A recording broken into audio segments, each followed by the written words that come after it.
professional dancer, $2 million in the stock market, a telegraph 1 hour per evening. Not a Wall Street banker, not a finance PhD, a dancer performing on stage around the world while quietly building a fortune in the markets. His name was Nicolas Darvas, and what he figured out in the late 50s is exactly how I trade today. Every evening after his performances, Darvas would receive the day stock quotes by telegraph. No internet, no charts on demand, no financial news, just a strip of paper with numbers on it. He'd spend 1 or 2 hours studying those numbers, identifying patterns, placing his orders. Then he'd send his instructions back by telegraph and go to sleep. The next morning, his broker would execute the trades and Darvas would be back on stage dancing. That's it. That's the entire routine. No screen monitoring, no reacting to intraday moves, no stress. Just a simple, disciplined process executed consistently from hotel rooms across the world.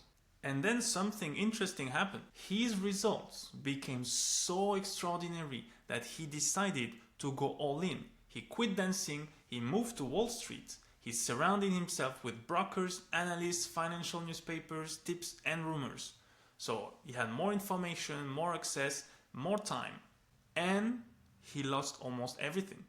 Because the moment he started listening to the noise, the tips, the rumors, the constant flow of opinions, he stopped following his process. He started trading emotionally, impulsively, reacting instead of planning. So the very thing that made him successful was the distance he had put between himself and the markets. And the moment he removed that distance, it all fell apart. So he went back to dancing, back to his routine, back to his telegraph, and he made it all back. The lesson here may seem paradoxical. Constraints actually make you better, not worse.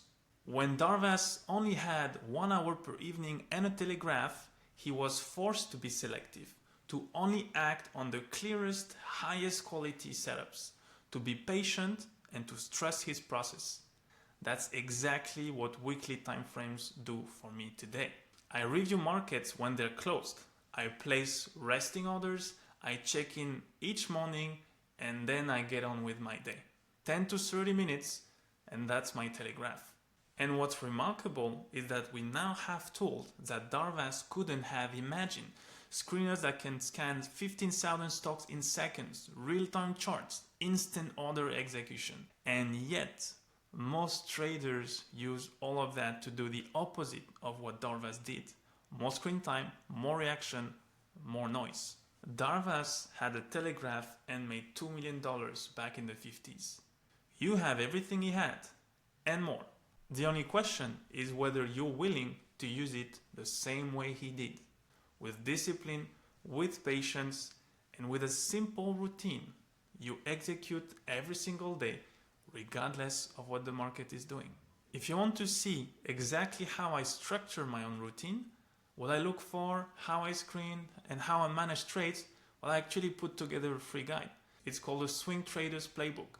Everything is laid out, step by step, link is in the description below, and it's completely free. See you in the next one.